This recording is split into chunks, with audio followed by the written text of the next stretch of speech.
ఎందుకంటే మనం సిద్ధపడి ఉన్నాం కాబట్టి ఏమవుతుంది, ఆయన రాజ్యానికి యేసు ప్రభుతో పాటు కొనుక్కోబడతాం.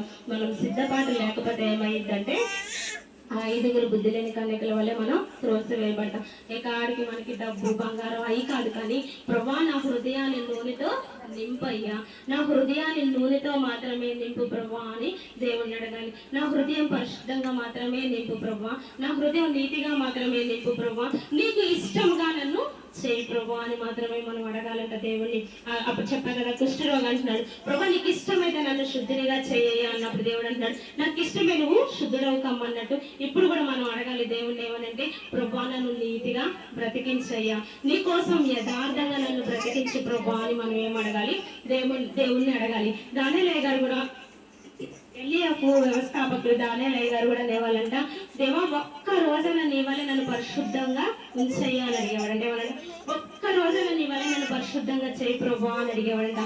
మనము కూడా దేవుణ్ణి ఏమని అడగాలంటే, ప్రభా మమ్మల్ని కూడా పరిశుద్ధంగా చెయ్యయ్యా, మమ్మల్ని కూడా నీతిగా చేయి ప్రభా అని మనం దేవుణ్ణి అడగాలి. కానీ మేము సిద్ధపడిపోయాంలే, ఇక మాకేమీ కొరత లేదులే అని మనం అడగరు. ఏ కాడికి నాకు కారులు లేవు కారు ప్రభా, బైకుల్లో బైకులు ప్రభా, ఇల్లు లేదు ఇల్లు ప్రభా అయి కాదు అడగాల్సింది. నువ్వు ఎప్పుడైతే నీతిగా యథార్థంగా పరిశుద్ధంగా బ్రతకాలని నువ్వు అడుగుతావో, నీకు ఏదైతే అవసరం ఉందో సమస్తము దేవునికి తెలుసు. కాబట్టి నువ్వు అడిగిన దానికంటే ఊహించిన దానికంటే కూడా నీ ఇంటికి పంపించగలిగిన దేవుడు. కాబట్టి అయినా మనం అడగకుండా ఏం అడగాలంటే, నేను నీతిగా బ్రతకాలయ్యా, నేను యథార్థంగా బ్రతకాలి, నువ్వు వచ్చే ముందు నేను సిద్ధపడి ఉంటే చాలు ప్రభా అని అడగాలి. ఇప్పుడు వాళ్ళు సిద్ధపాటులో లేరు. ఆ ఫిలిపియన్స్ లో అంతమంది చనిపోయారు, కానీ దేవుని దగ్గరికి చేర్చబడ్డారా?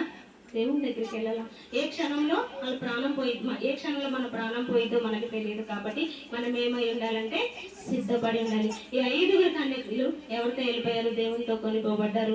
ఆ 5 బుద్ధి లేని వాళ్ళు వచ్చి అంటున్నారు, అయ్యా ఒక్కసారి తలుపు తీయ్యా, అయ్యా నేను వచ్చానయ్యా, నాకు ఒక్కసారి తలుపు తీయ్యా, అయ్యా నేనయ్యా రూతమ్మని వచ్చానయ్యా, ఒక్కసారి తలుపు తీయంటే, నేనయ్యా నీ సంఘంలో అంత పరిచయం చేశాను కదా ప్రభా, నీ సంఘంలో ప్రతిదీ నేనే చేశాను కదా ప్రభా, రూతమ్మనయ్యా నువ్వు తలుపు తీయ్యా, నేను ప్రార్థన చేస్తే వాళ్ళు స్వస్థత పొందుకున్నారు కదా, తలుపు తీయంటే దేవుడు అంటాడు, అమ్మా నువ్వు రూతమ్మ అని నీకు తెలుసు, కానీ నాకు నువ్వెవరో నాకు తెలియదమ్మా, కాబట్టి నువ్వు వెళ్ళిపోవాల్సిందే అనేవైతే త్రోసి వేయబడతారు.